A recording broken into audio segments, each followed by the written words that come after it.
In the Chartered Show today, I'm joined by two guests, Tom Brukman, retirement specialist, who's going to be talking to us about how does offshore fit into our investments. And also I'm joined by Patricia O'Hare, a client of Chartered Wealth Solutions. And she's going to be chatting to us about when your retirement plan doesn't go according to schedule, what should you be looking at that you can control and what can't control. So enjoy the show.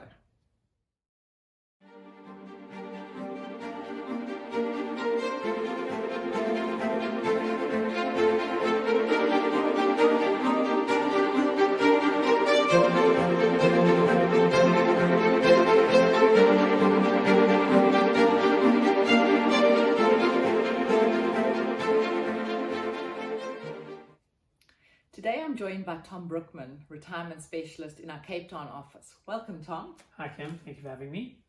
So today Tom and I are going to be discussing offshore investments and how they fit into your portfolio. So Tom, just let's start with retirement. And many times when clients come in and we say to them, we're going to put you into this investment, they go, no, I want offshore exposure. So in our normal allocation, do we have any allocation for offshore? Yes, that's a really good point. And there's been a lot of changes recently in legislation, which have in fact opened up even more to the just general consumer and general investor. So in the retirement fund space, so your pension fund, retirement annuity, those type of vehicles, you're allowed to invest more offshore now, up to 45%, which is a really, really big, strong allocation of film. Yeah, we were maxed out recently, or from last year and before, at 25% really. So they've almost doubled that. And that's a big shift in the thinking of South African government and the sort of options for investors. And then outside of that, you've got discretionary money or money that you can put into flexible vehicles. And we use that a lot with our clients because it allows them to draw lump sums, to have income, and to have more options in retirement. It's really important. And there we've got the full scope of how much you can invest offshore is really up into the 100%. And depending on your preference, but for our general client, we have about 55%, which is directly offshore in those type of vehicles. I suppose, I've heard you talk often about how we're here in South Africa, and if we were, say, in New York, would we be investing just in the South African equity market? And in real terms, the world has opened up so much that we're now looking at worldwide investments instead of just investments that are just here in our country. Absolutely, and I think we've done so much work as a planning business to partner with a global asset consultant who really understands that. So, if you sit in New York, you don't have 100% of your money just in America. I think you're exposed to the world, and even with America being such a large economy, for South Africa, it's even more important. Yes, we've got to consider we live in South Africa, our liabilities are in rands, we have an inflation rate, which is important. We think about that, of course. And that's quite an important point because, again, in the media, you're often reading people with opinions saying, get all your money offshore, the rand, and we shouldn't be trusting the rand. But again, if you're choosing to live in South Africa, you've got to be taking our inflation rate into account. Absolutely, you have to remember that, and I think the last 2 years have shown that in extreme cases with the rand weakening and then strengthening so much, a lot of people who held only offshore assets, I think they were under a bit of pressure because their expenses don't stop. Your monthly budget doesn't stop, and you need to draw that money. And when you're drawing from a position where the rand strengthened by 25-30%, it is risky. It can have effects. Let's be honest, because rand is rather unpredictable. When you see the predictions of where it's going to be going, and then you see it improving, then you go, oh my gosh, where do these predictions come from? If those predictions are right, I think I would start joining that group because you make a lot of money. But no one knows where it's going to go short term, and we're very conscious of that. And so when we make decisions about investing locally, offshore, and the percentages, we take a longer term view in mind. We have to. If we start trying to play a shorter term game there, I think the exchange rate can really hurt you. And the investments we go to are strategies that are built for a sustainable long period, really to support our clients' retirement plans, to make sure they have that income and lump sums they need for the future they're looking for. Now, Tom, this is different. So now we've taken care of money that we've invested offshore, but without getting clearance for it. Now, maybe just talk us through why we would now get clearance to take money offshore. Absolutely. So you can invest directly offshore and you get clearance. You'd use an authorized dealer, a forex broker, a bank, those are called authorized dealers, and you're allowed to move 1 million rand per year without any clearance from SARS, the revenue service tax. And you're also allowed to move 10 million a year on top of that, and there you need authorization from SARS. 11 million in total is a lot of money. And is that per person or per couple? Great question. That is per person. So in a couple, you could move 22 million a year. And I think that's a lot of money. So SARS really and the Reserve Bank and government have opened up this ability for us to invest offshore. And the reasons you'll go offshore are there are more options offshore. They don't have to be regulated by the body in South Africa called the FSCA. And that means that you really have got regulated, really well-established investment options that are there. Plus, there's a huge estate duty or estate planning benefit when it comes to investing directly offshore. So let's just break that up.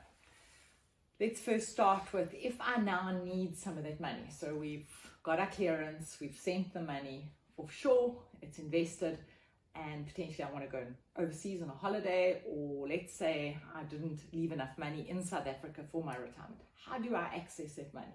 Also a great question. I think we get, a lot of people are a bit anxious on the accessibility and how does it all work and the practicalities. And really, the systems, the financial systems offshore are very, very similar, if not exactly the same in South Africa as they are in South Africa, should I say. So when you invest, you link up a bank account to that investment. And whenever you need that money, clients let us know, they sign a form, and the money's in their account in 1 to 2 weeks. 1 to 2 weeks, as opposed to 3 days. 3 to 5 working days. Okay. So it is a longer time period. And that the only reason is because offshore funds are a little bit more different in how they are structured and they're priced differently. What that means is they only allow you to enter and exit the fund maybe once or twice a week and not every day. So African markets very, very sophisticated. You can enter into investments daily, and that's quite a nice thing with South African markets. Whereas offshore markets aren't that, I suppose, that sophisticated just yet. And I suppose when I'm traveling with that card and I'm overseas, I can use the card for all my expenses. So I would pay for any overseas travel with my money that was offshore. Absolutely. And the nice thing about offshore investments is you can link any bank account anywhere in the world. A lot of our clients have a bank account in the UK, in the Channel Islands, Switzerland, whatever it may be, because they've got family living overseas.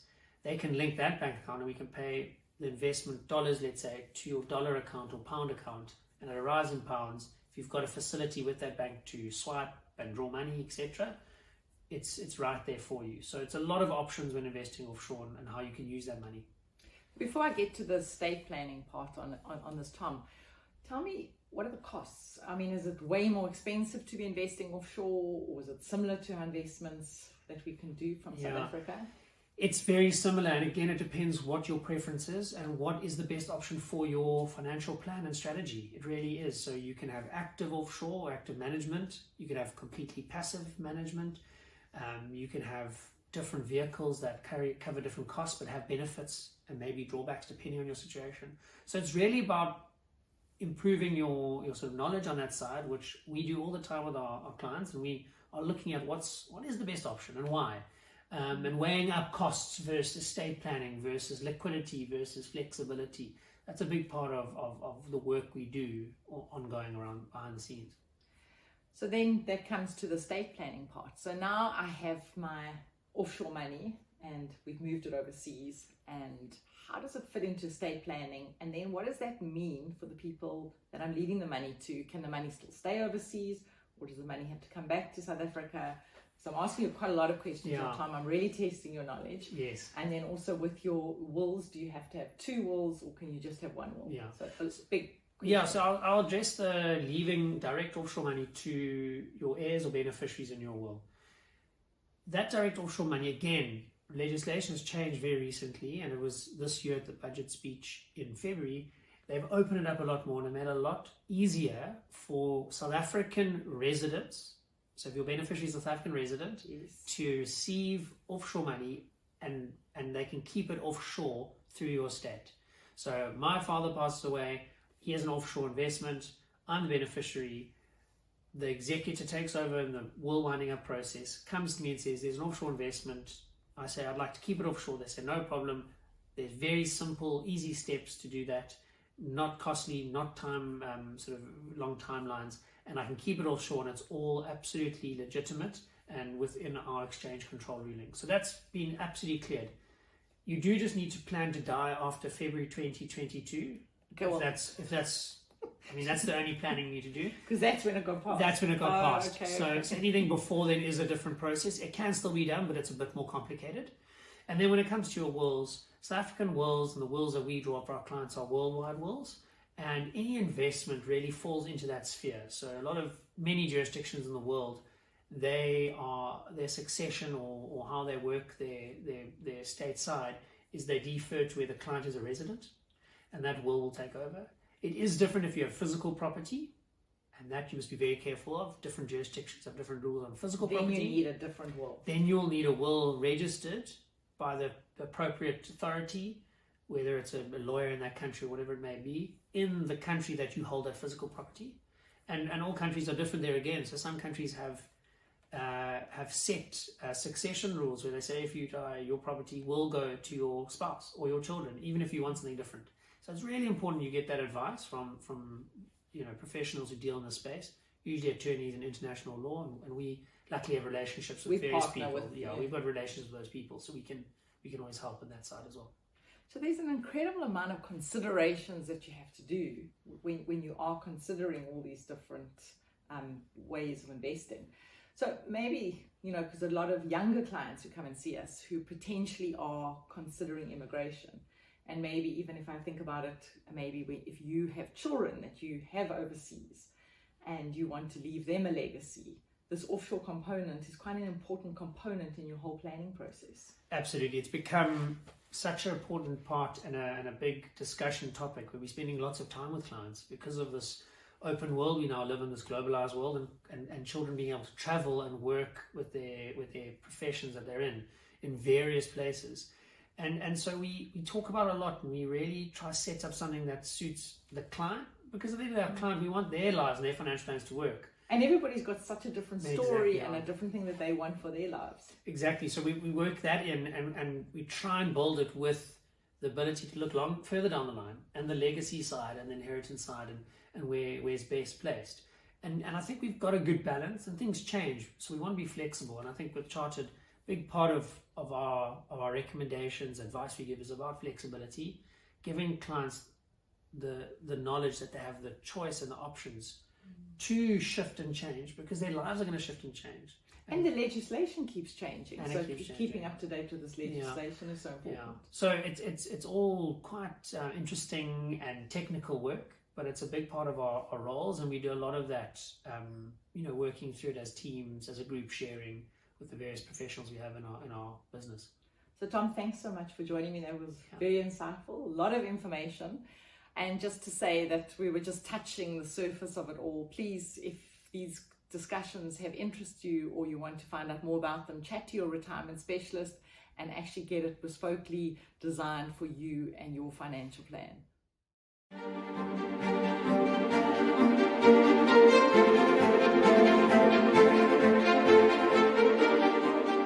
On the Chartered Show, I'm joined by Patricia O'Hare, client of Chartered Wealth Solutions, and she's going to be sharing with us around radical acceptance. Welcome to the show, Patricia. Thanks very much, Kim. I'm sure it's not thanks very much, Kim. I've got to be honest. I must say, you are our first client that's come on the show, so brave to you, and thank you for joining me. But sharing with our audience from a client's perspective, going through these transitions, I think is just so much more valuable than us saying how it is, but not actually living it. Well, first of all, I must tell you, just don't get one of your children to work here, because you get roped into all of these horrible things. Oh no, frightening. I promise it's not going to be that frightening. But let's just get chatting. So, yes, Lindsay is Patricia's daughter, and that's how she got convinced to be the first client. But I'm going to be contacting many of your clients and asking you please to join us also on the Chartered Show. You became a client of ours, how long ago was it? When did Lindsay start working here? About 2 years, isn't it? Okay, so it's about 2 years ago you came through the entire process. And going through the process, I mean, just for for the people watching, Patricia's husband, Kevin, is not well at the moment, and so they're going through a big transition of his health and you looking after and helping him, which is a complete change in role. But now that you've been through the process, can you say that how did that process help you be able to adjust to the things that you have to be doing today? You mean the process that The you... life planning, the okay. scenario planning, and the financial planning. Well, first of all, it's the most amazing thing for me is to know that we are financially secure and that it's taken care of. Because I've always kind of done that part of the work, but in our marriage. But we had stuff, bits and pieces here, there, and everywhere. And now it's been consolidated, and Jason does it, and I don't have to worry about it at all. And it's hugely relieving. I mean, we've had a lot of medical bills that the medical aid didn't cover, and it's just so nice to know that it doesn't matter. Just cough up and smile, because I think if we didn't have that, I would be a totally different person sitting here today. So I'm pleased to hear that that's helped you. Yeah. But now you write articles for us. You've been a psychologist for many years, and the insights that you've been sharing with us have been on this radical acceptance. Yeah. Now, maybe first of all, share with us what is radical acceptance. Well, radical acceptance is taking and believing and making real what is. You know, we can spend our lives wishing life away, or wishing it was different, if only this or if only that. But I realized then that you spend all your energy on stuff that is not going to happen. It's like when Eskom suddenly gives you a load shed. You can bitch and moan and say, oh, if only this or if, but you've got to make a plan for no lights. And that's what it is about radical acceptance. This is how it is. And then you can stop wasting your energy on what ifs and if onlys, and you deal with what you have, what is here, right here and now, what is facing you. And but with that, you have to also become very mindful, because I found that you can easily get lost in your head with all these things going on, and they can actually make you feel quite awful. But if you suddenly stop and realize, this is what I'm thinking and it's getting me nowhere, then you can change track. But you have to be mindful that you... So Patricia, I mean, I write the blogs, and so many times it's way easier to write stuff that we've learned. And so many times when I do the blogs, I always insist that I have to have gone through the experience to be able to write, because I never want to be one of these people that are saying, you know, like, look at me, I do it perfectly. Yeah. Because we're all just human. So for you, from that point of view, you've written on radical acceptance, but now that you're going through this major life transition, I mean, how is it in applying radical acceptance? Yeah. Is it as easy to write about it and to study about it as it is to live it? Definitely not. You pop in and out of it. It's like you're on a train track, and every now and again you get derailed, and you find yourself, you know, well, I particularly feel very sorry for myself sometimes, and then those thoughts start going, which then affect your emotions, and so, but you've got to have that mindfulness to get back on the rail. But so often you just let your mind go without realizing that it's going to not a good place, and it's upsetting you. But you've got to have that mindfulness to say, I'm going down this track, I don't want to be there, and you change track. So you've had to now apply that. I've had to, and it's not easy. It's really not easy. You pop in and out. And have you found some practices or some tips that maybe you can share with other people of what's helped you? What's helped me, I walk. I love walking. And walking's good. It's getting out there, change of scenery, even our bodies are moving differently. Yeah, no, I love that. And while I walk, I used to be one of these, get as fast, you know, how many Ks can I do in so many minutes? But now I've kind of changed that. Well, anyway, I'm 70 3, so I can't go tootling around it too fast. And the other day, I'll share this experience with you. We were at our house in Zimbabwe, and there's a beautiful hill behind our house. It's a conservation area. So they've got walking trails there, but then there's no pavement, there's no paving. They've just sort of made a trail through the bush. It is pure nature. And that is where I get my sucker. That is where I come alive. That's where I meet my God. So it's going into nature, yes, it's walking. Walking, yeah. And I've also heard that you teach yoga. Have you kept that up? Have you managed through this period to do that? I teach 4 classes a week. And so I do keep quite active with that. And that, of course, has taught me a lot. It's given me this introspective sort of bent that I'm now on at the moment.